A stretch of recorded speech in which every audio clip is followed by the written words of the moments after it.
Assalamualaikum. Pada kesempatan kali ini saya akan membahas fungsi keuangan, yaitu rumus NPER atau jumlah periode. NPER adalah jumlah periode dari suatu pinjaman atau investasi terhadap nilai suatu aset. Ada contoh di bawah ini. Yami membeli sebuah HP Samsung seharga 5 juta secara kredit dengan bunga 10% per bulan. Yami membayar angsuran secara tetap sebesar 1.577.354 perak. Berapa cicilan HP lunas? Nah, di sini ada tabel berikut. Harga ini adalah harga atau saldo awal, yaitu sebesar 5 juta. Bunganya di sini 10%. Kita tulis 10%. Kemudian anuitas atau angsuran tetapnya sebesar 1,5. Ya, 1,5. Nah, berapakah NPER-nya, yaitu lamanya angsuran, dengan menggunakan rumus NPER. Sama dengan NPER. Lihat di bawah ada rate. Rate itu adalah bunga. Kita klik bunganya 10%. Kemudian PMT. PMT ini adalah lamanya angsuran. Ya, besarnya angsuran. PMT ini besarnya angsuran, yaitu 1,5. Kemudian titik koma lagi, PF. PF ini adalah modalnya atau harga sebuah barang, yaitu 5 juta. Jangan lupa kita berikan tanda negatif supaya hasilnya positif. Oke, diklik 5 jutanya, kita tutup. Ya. Nah, berarti jumlahnya sebanyak 4 bulan. Ya. Nah, cara untuk membuat di dalam sebuah tabel. Ya, di sini kita buat periodenya, ya. Periodenya. Nah, di sini ininya adalah 4 ya. Berarti periode pertama, 2 dan 4 ya.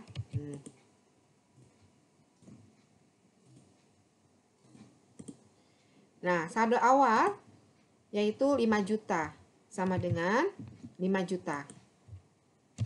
Kita enter. Bunga yaitu dari saldo awal dikalikan bunganya 10%. Sama dengan saldo awal dikali 10%. Kita enter. Angsuran pokok ya didapat dari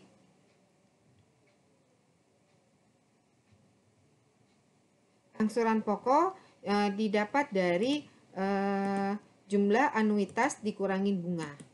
Ya, ini anuitasnya dikurangi bunganya, yaitu sama dengan klik anuitasnya. Ya, jangan lupa berikan tanda F4. Ya, kita absolutkan, kemudian kita kurang dengan bunganya. Lalu kita enter.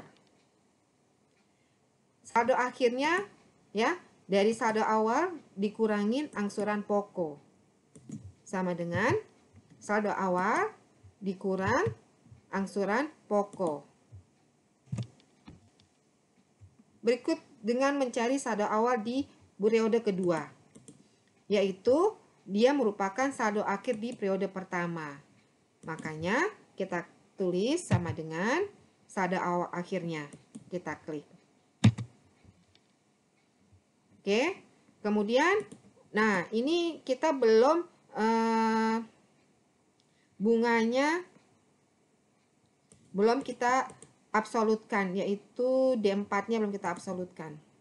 Ya, nanti kalau di copy supaya tidak berubah nilai D4-nya, ya, selnya tidak berubah. Nah, sekarang kita coba copy ya, ini coba kita copy ke bawah.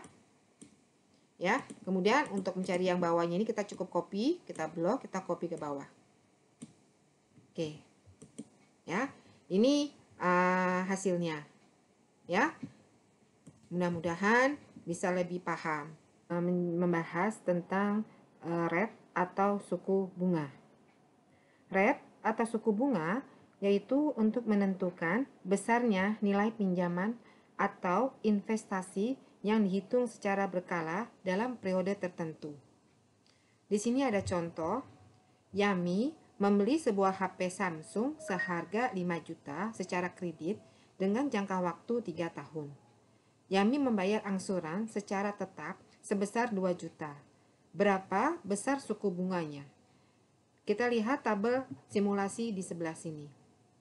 Kita uraikan, yaitu harganya itu sebesar 5 juta. Kemudian periodenya ya dilakukan selama 3 tahun. Anuitasnya ini adalah angsuran tetapnya. Angsuran secara tetapnya sebesar 2 juta. Berapakah besar bunganya? Ini yang ditanya. Yaitu dengan cara rumusnya sama dengan rate ya. Di sini di bawah ada NPER. NPER ini adalah periode ya, lamanya angsuran kita 3 tahun. Kita klik 3-nya. Titik koma PMT. PMT ini adalah anuitas atau angsuran tetapnya, yaitu sebesar 2 juta. Kemudian PF. PF ini adalah modal ya, modalnya yaitu sebesar 5 juta. Ya, kemudian kita tutup. Nah, ini kenapa numerik? Karena ada besarnya PMT masih positif, kita negatifkan. Nah, oke. Menjadi bunganya 9,7. Nah, di sini ada tabel simulasi. Cara mengerjakannya ya. Di sini kita tulis ada 3 periode atau 3 tahun ya. Tahun pertama, tahun kedua, tahun ketiga. Kemudian ada saldo awal ya. Kemudian anuitasnya 2 juta. Nah, untuk menentukan saldo awal, kita klik cukup sama dengan, lalu klik saldo awalnya ya, 5 juta. Untuk mencari bunga, yaitu dari saldo awal dikali besarnya bunga. Ya. Saldo awal dikali besarnya bunga. Yaitu sama dengan saldo awalnya kali bunganya. Jangan lupa berikan tanda absolut, yaitu tekan F4. Ya, kemudian kita enter. Ya, ini saldo bunganya. Angsuran pokoknya itu didapat dari besarnya anuitas dikurangi bunga. Jadilah angsuran pokok. Ya, angsuran pokok didapat dari jumlahnya anuitas atau angsuran tetap dikurangi bunga. Ya, sama dengan angsuran tetapnya di 2 juta, kita klik, dikurangi bunga. Kita enter. Jangan lupa bunga ini kita berikan F4 ya. Jangan lupa diabsolutkan. Yang 2 jutanya harus diberikan absolut, yaitu tanda dolar ya. Kita enter. Saldo akhir didapat dari 5 juta dikurangi saldo awal dikurangi angsuran pokok. Ya, sama dengan saldo awal dikurangi angsuran pokok. Oke. Untuk masuk ke periode kedua atau tahun kedua, saldo awalnya ini adalah saldo akhir di tahun pertama. Ya. Maka kita cukup klik sama dengan saldo akhirnya. Ya, karena saldo awal di tahun kedua yaitu adalah saldo akhir di tahun pertama. Kita enter. Ya, tinggal kita copy ke bawah. Ini yang kosong, kita tinggal yang kita tarik aja. Ya, kemudian untuk mencari bunga berikutnya cukup kita copy. Nah, oke. Maka jadilah tabel simulasi seperti ini. Ya, nah mudah-mudahan bermanfaat tentang fungsi salah satu keuangan, yaitu anuitas atau angsuran tetap. Anuitas atau angsuran tetap adalah sistem di mana besarnya bayaran setiap periodenya adalah sama. Seperti contoh di bawah ini. Yami membeli sebuah HP Samsung seharga 5 juta secara kredit dengan bunga 10% per tahun. Dicicil selama 3 tahun. Yami membayar angsuran secara tetap. Berapa besaran angsurannya? Kita menggunakan tabel simulasi.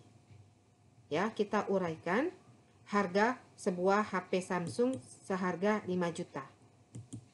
Kemudian dengan bunga atau rate-nya 10% per tahunnya. Periode angsuran atau lamanya angsur yaitu selama 3 tahun. Maka kita menggunakan rumus PMT. Caranya sama dengan PMT buka kurung. Di sini ada di bawahnya rate. Ya, rate itu adalah bunganya. Maka kita klik bunganya. Titik koma, NPER. NPER ini adalah lamanya periode, yaitu 3 tahun. Kemudian lanjut dengan PF. PF ini adalah modal awalnya, yaitu harga 5 juta. Nah, kita berikan tanda negatif supaya hasilnya positif. Maka kita kasih tanda min, baru kita klik 5 jutanya. Lalu tutup kurung. Kita enter. Ya. Nah, untuk membuat tabel simulasi di bawah ini caranya ya kita simulasikan ya. Ini ada 3 periode ya. Periode 1, periode 2, periode ketiga. Untuk mengetahui di periode 1 saldo awalnya yaitu adalah sebesar 5 juta. Yaitu dengan cara sama dengan saldo awalnya 5 juta ya. Kita klik 5 jutanya, enter. Kemudian anuitas ya. Anuitasnya kita isi dengan menggunakan rumus PMT. Rate bunganya, NPER lamanya, kemudian modal awalnya. Ya, jangan lupa tanda negatifnya. Kita enter. Ya. Ini ada desimalnya, kita kurangkan saja. Kemudian mencari bunga yaitu dari saldo awal dikalikan bunga 10%. Ya. Untuk mencari bunga, rumusnya yaitu saldo awal dikali 10%. Sama dengan saldo awal ya dikali 10%. Jangan lupa kita beri tanda absolut ya, supaya dia tidak berubah pada saat di copy ke bawah. Kita enter. Untuk mencari angsuran pokok yaitu dari besarnya anuitas dikurangi bunga. Ya, jadi mencari angsuran pokok besarnya anuitas dikurangi bunga. Kita langsung sama dengan anuitasnya. Jangan lupa berikan tanda absolut, yaitu tekan F4. Dikurang bunga. Enter. Untuk mencari saldo akhir, yaitu dengan cara saldo awal dikurangin angsuran pokok. Langsung sama dengan saldo awal dikurangin angsuran pokok. Kita klik angsuran pokoknya. Ya, kita enter. Nah, untuk mencari di tahun kedua, saldo awal ini adalah saldo akhir di tahun pertama. Jadi, saldo akhir di tahun pertama menjadi saldo awal di tahun kedua. Caranya sama dengan saldo akhirnya kita enter. Ya. Nah, untuk rumus selanjutnya cukup kita copy. Ya, ini kita tarik, kita copy. Kemudian ini kita copy dengan cara kita blok, kita tarik ke bawah. Oke. Nah, inilah rumus yang bisa kita pelajarin. Mudah-mudahan bermanfaat dan memahami.